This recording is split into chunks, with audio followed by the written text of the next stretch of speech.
Bom dia, gente. Hoje nós vamos falar sobre ação. Então, hoje a gente começa mais uma unidade, é a unidade ação, tá? O que é ação?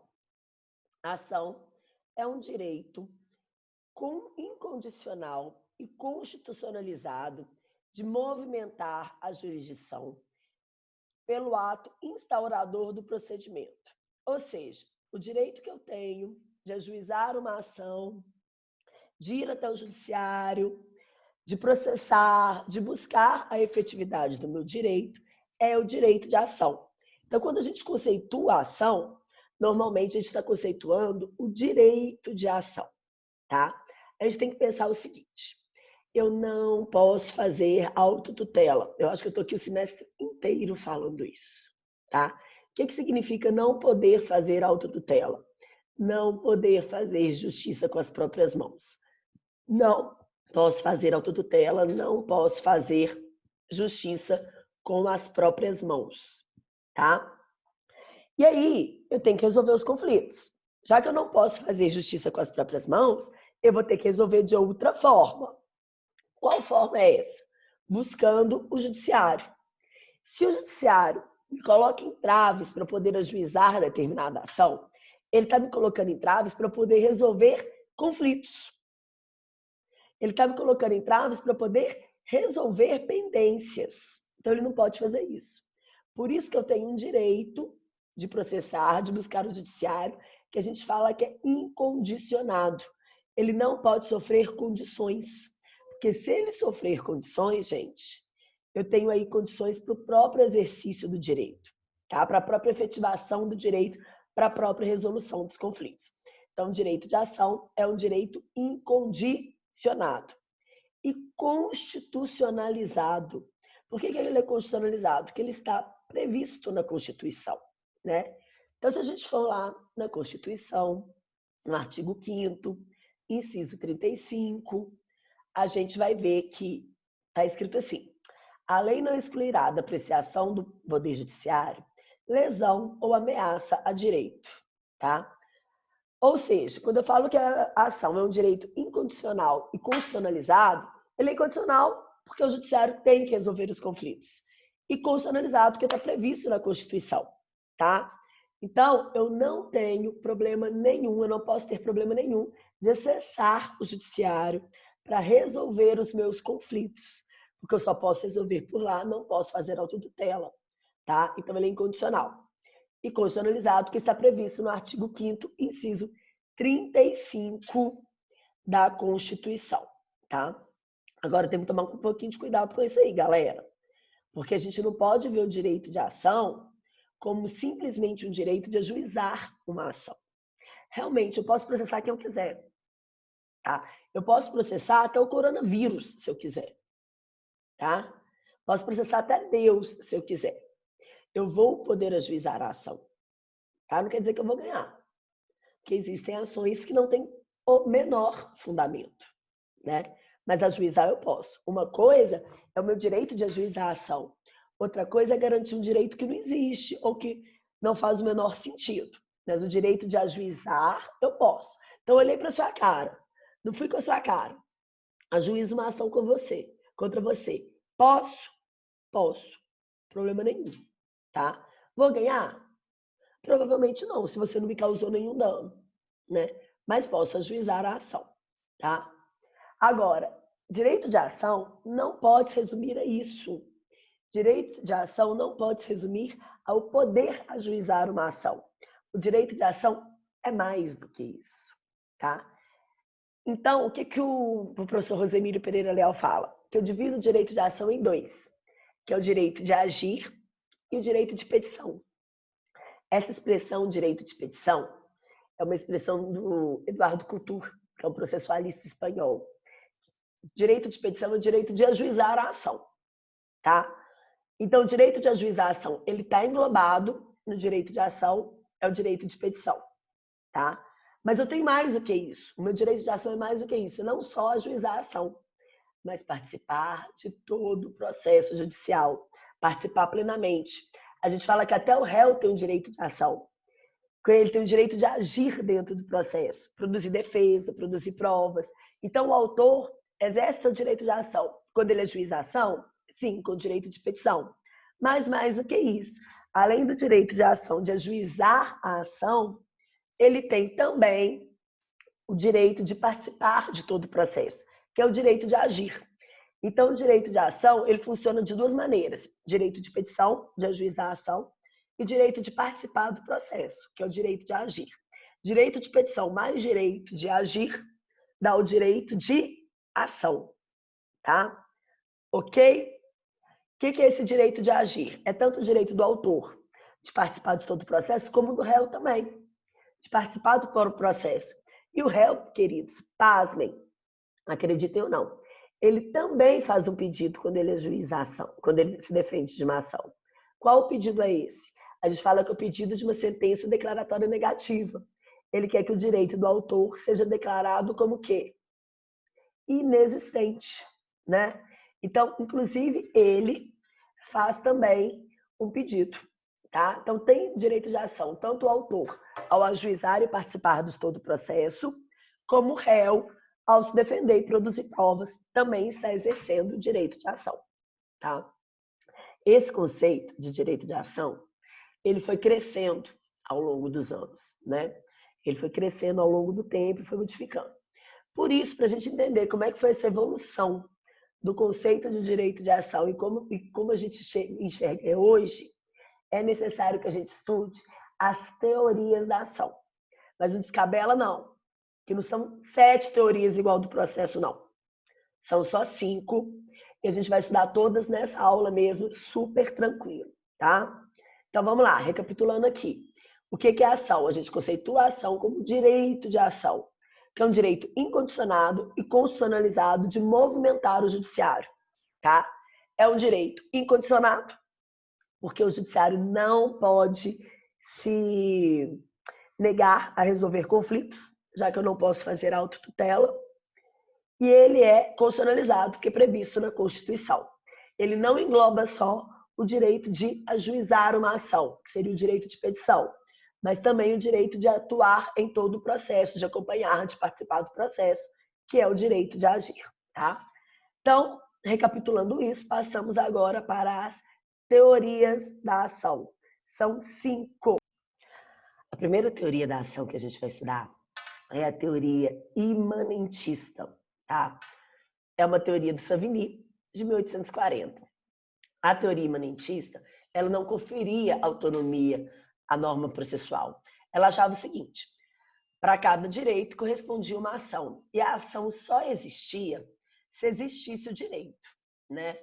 Ela não via a autonomia entre a norma do direito material e a norma do direito processual, o que é uma besteira. Pensa bem aqui. Eu tenho direito à vida, concordam? Ok, tenho direito à vida. E tenho também o direito a ajuizar uma ação. Uma coisa independe da outra. Eu posso não ter sofrido, por exemplo, nenhum ataque ao meu direito à vida e ajuizar uma ação falando que eu tive. Ou seja, eu ter um direito ou não me impede de ajuizar a ação. Eu não ter o direito não me impede, porque o autor, gente, nem sempre ele tem razão. A gente tem mania de pensar isso, o autor tem sempre razão. Não tem, né? Muitas vezes a gente ajuiza a ação sem ter o direito, ou por má fé, né? Vai que cola, ou por acreditar que eu tenho direito, né? Aí eu acho que eu tenho esse direito. Uma vez eu tive um caso muito interessante. O cara foi numa pizzaria, né? E chegou lá, ele tinha ligado para lá antes, perguntado se aceitava cheque, falavam que aceitavam. Chegou lá, comeu, bebeu. Quando foi pagar com o cheque, não aceitaram o cheque dele, né? E aí ele passou um mau constrangimento e ajuizou uma ação de indenização por danos morais. Se você lê a petição inicial dele, você fala, ele tem direito. Aí se você pular para a sentença, você vai falar assim, esse sentença julgou o pedido improcedente. Você vai falar assim, como? Que juiz louco. Não é louco. Ele não prova no processo, em momento algum, que ele de fato ligou. E a pizzaria prova que estava no cardápio, estava nas paredes, tudo lá, falando que não aceitava cheque de conta nova. E a conta dele era nova, né? Ou seja, a pizzaria provou que ela tinha o direito de não aceitar e ele não provou que, de fato, ele ligou, né? Então, neste caso, é um caso em que o autor ajuizou a ação, acreditando que tinha o direito, teve o pedido julgado improcedente, porque não tinha o direito. Agora, independente dele ter ou não o direito dele de ajuizar a ação, do processo existir e dele participar, existiu. Ou seja, existiu o direito de ação sem que existisse o direito à indenização, tá? Por quê? Porque existe autonomia entre o direito material e o direito processual. Autonomia essa que não era reconhecida pela teoria imanentista. A teoria imanentista achava que para cada ação correspondia, para cada direito correspondia uma ação, tá? Bom, depois da teoria imanentista, veio a teoria da ação como direito público, subjetivo e autônomo, do Winscheid, de 1857, tá? Ele dizia que, primeiro, a ação era um direito público porque era um direito exercido contra o Estado. Era subjetivo porque era exercido contra o réu. E era autônomo porque independia da natureza do direito material. Reparem que o Winscheid ele já reconhece a autonomia do direito material em face do direito processual, ao contrário do Savigny. O Winscheid já percebe isso, o Savigny não percebia. Então, realmente, ele fala que é autônomo, independe do direito material, e a gente já viu que ele está certo. Falava também que ela era pública, porque é um direito exercido contra o Estado. Realmente, gente, toda vez que a gente ajuiza uma ação, a gente está exercendo um direito contra o Estado. Então, eu vou ajuizar uma ação contra o Silvio Santos. O que tem o Estado a ver com isso? Nada. Mas, nada porque não é parte do processo. Mas quem que vai processar e julgar? É o Judiciário. E o Judiciário faz parte do quê? Do Estado. Toda vez que eu ajuizo uma ação, eu estou requerendo do Estado que ele preste a tutela jurisdicional, que ele processe e julgue, que ele trabalhe na solução do conflito. Então, eu estou exigindo algo do Estado, que é o processo. Por isso que o direito de ação, ele é sim um direito público, porque a gente exerce contra o réu, mas exigindo uma conduta do Estado. Ainda que o réu não seja o Estado, ainda que o autor não seja o Estado, ainda que as partes sejam somente particulares, tá? Eu estou exigindo que o Estado preste a tutela jurisdicional. Por isso que é um direito público. E subjetivo, porque é um direito que eu exerço contra o réu, contra o outro, tá? Ok? Bom, aí veio o VAR e tentou, em 1860, tentou dar um up nessa teoria, né? E trabalhou a ação como um direito público, subjetivo, autônomo e concreto. A parte do público e do subjetivo e do autônomo é a mesma, tá? É público porque é um direito exercido contra o Estado de existir a tutela jurisdicional. É subjetivo porque é exercido contra o réu, contra uma outra pessoa. E é autônomo porque independe da natureza do direito material. Mas o VAR acrescentou um concreto. O que é esse concreto que o VAR acrescentou? Ele falou o seguinte, olha, este direito, ele é concreto. Sabe por que ele é concreto? Que ele só existe se a sentença for julgada procedente. Eu fiquei muito confusa quanto a isso. Dá vontade de perguntar para o VAR, tá? Numa sessão espírita, VAR, você tinha máquina do tempo? Você construiu máquina do tempo? E a humanidade não ficou sabendo? Você já conseguiu fazer uma viagem no tempo e a gente não ficou sabendo? Porque como que eu posso falar que o direito só existe se a sentença for julgada procedente? Se entre eu ajuizar uma ação e ter uma sentença de procedência, eu tenho todo um processo no meio, eu tenho tempo no meio, né? Esse tempo, hoje em dia, entre se ajuizar uma ação, né, e ter ao final uma decisão, é aí de 5, 6, 7, 8, 9, 10 anos. Óbvio que na época não era tanto tempo. Mas processo, gente, não é fast food. Processo a gente não resolve assim. Processo leva tempo para se resolver, né? Eu tenho que ajuizar a ação, citar o réu vai apresentar a defesa. O autor vai poder se manifestar sobre a defesa. O juiz olha se o processo tem algum vício, saneia, manda as partes especificarem provas, elas especificam, produz as provas e eles sentenciam. Ou seja, eu preciso de um tempo mínimo para fazer isso. Claro, ninguém quer que esse tempo seja 10 anos. Na verdade, se você pegar todos os atos do processo com os prazos, você vê que em 6 meses você termina o processo. Poderia terminar. Mas não é o que acontece hoje na vida real. O processo não leva menos de um ano hoje, infelizmente. Né? Infelizmente, o processo hoje não leva menos de um ano. Mas vamos dizer que ele levava, na época do VAR, que ele levava 6 meses. Deu a ajuizar a ação, para eu saber se eu tenho direito de ação, e ter uma sentença julgada procedente, era 6 meses. Como que eu posso saber se eu tenho direito de ajuizar a ação, se eu dependo disso de um evento futuro, que é a sentença? Eu só podia ter uma máquina do tempo, gente. Só podia. Essa máquina do tempo está perdida. Mas ela já foi inventada pelo VAR. Lá em 1800, ela vai bolinha.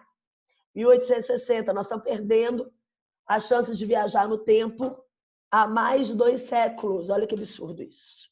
Não dá, né? Então, óbvio, gente, que a não ser que o VAR tivesse uma máquina do tempo e a gente não está sabendo, a gente não pode dizer que o direito de ação existe só se a sentença for julgada procedente. O direito de ação existe, como eu já falei, independente de eu ter o direito material ou não, né?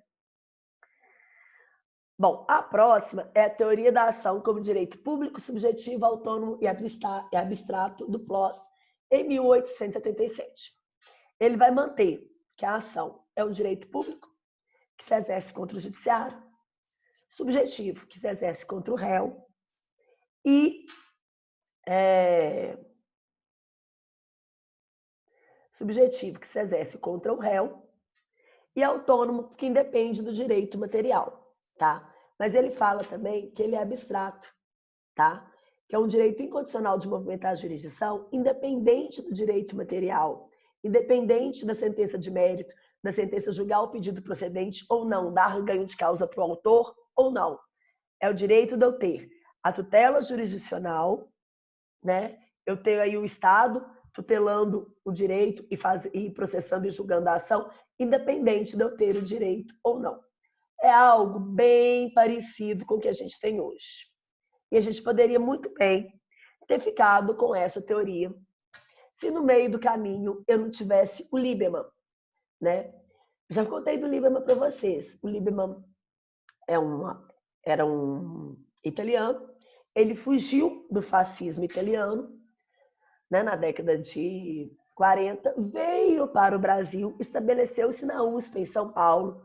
Lá, ele criou um grupo de estudo em direito processual que influencia até hoje muito, muito, muito o nosso direito processual. Tá? A teoria do Lieberman é chamada de teoria eclética. Ela fala assim, olha, o exercício de eu ajuizar, o exercício de ação, o exercício de eu ajuizar, o direito de eu ajuizar uma ação e participar do processo é incondicionado. Agora, o direito de eu ter uma decisão que realmente resolve o mérito, esse direito é condicionado. Condicionado ao quê, Lívia? Alguns requisitos que o judiciário precisa para que ele, de fato, possa resolver o conflito. Tá? Exemplo, imagina a situação. Eu, Michele, ajuizei uma ação contra a Maria. Tá? Quando a ajuização contra a Maria, eu dou o endereço da Maria. Aí o oficial de justiça vai lá para citar a Maria, para ela saber que contra ela existe uma decisão e para que ela possa se defender. Ok, Maria? Não acha Maria. Aí o juiz pede, Michele, fornece outro endereço da Maria e eu não forneço. Pode continuar o processo sem ter o réu? Não. Ah, mas o juiz não pode achar Maria? Não, gente. O juiz é Sherlock Holmes, não. O judiciário não fica achando gente, não. Quem tem que dar o endereço do réu é você, autor. Né? Ou seja, se o judiciário não tem como continuar o processo, que ele não tem endereço do réu, ele não vai poder dar uma sentença que resolve o conflito, não. Mas ele vai dar uma sentença que extingue o processo sem resolução do mérito. Processo, gente, sempre termina em sentença. Eu vou repetir isso. Processo sempre termina em sentença. Se alguém falou para vocês, olha, meu processo não deu em nada, foi arquivado, pode saber que ele teve uma sentença. Esse não deu em nada não resolveu o problema, mas processo só termina em sentença. E eu vou ter 2 tipos de sentença. que extingue o processo com resolução do mérito e resolve o conflito, e a que extingue o processo sem resolução do mérito e só termina o processo, mas não resolve o conflito. Pode o judiciário ter uma sentença que não vai resolver o conflito? Pode, quando as partes não dão a ela requisitos, meios, dados necessários para resolver este conflito. Quando isso acontecer, eu vou ter exercido o direito de ação, o direito de ajuizar e de participar do processo, mas não vou ter o direito à resolução do conflito. Por que eu não vou ter o direito à resolução do conflito? Porque eu não preenchi os requisitos necessários para que este conflito seja resolvido, tá? Ok? Então, o que o Lieberman falava? Olha, eu tenho direito de ação incondicionada, direito de ajuizar a ação e de participar do processo, mas não direito à resolução de conflito. Isso está condicionado a requisitos que eu tenho que fornecer para o judiciário. E esses requisitos, ele dividiu em dois: condições da ação e pressupostos processuais, que vão ser os nossos objetos das nossas próximas aulas, tá? Condições da ação é talvez a matéria mais importante do direito processual, que aí tudo quanto é concurso, quanto é prova, tem que estudar. São só 3. Tem que saber de cor e salteado. E os pressupostos processuais, que são condições para que o processo se desenvolva de forma válida, né? São muitos, e a gente vai estudá-los também nas próximas aulas, tá? Então, recapitulando aqui, né, para Lieberman, eu tinha o direito de ação incondicionado, mas o direito de resolução de conflito, o direito a uma sentença que extingue o processo sem resolução do mérito, ele está condicionado às condições da ação e aos pressupostos processuais. Se eu não cumprir isso, eu vou ter uma sentença que extingue o processo sem resolução do conflito, que põe fim ao processo, mas não resolve o conflito, não resolve o problema entre as partes. Isso é muito, muito importante, tá? Todo o processo termina em sentença. Ainda que o judiciário fala, olha, estou extinguindo esse processo, estou sentenciando, mas não vou julgar nem procedente nem procedente. Não vou falar se o autor tem ou não direito, que eu não tenho elementos necessários para isso, as partes não me deram, tá? Então, neste caso, se extingue o processo sem resolução do mérito, e a gente ainda vai falar muito disso, tá? Então, eu espero vocês quinta-feira, 8 horas, para a gente falar sobre uma matéria importantíssima, que são as condições da ação. Até quinta, gente!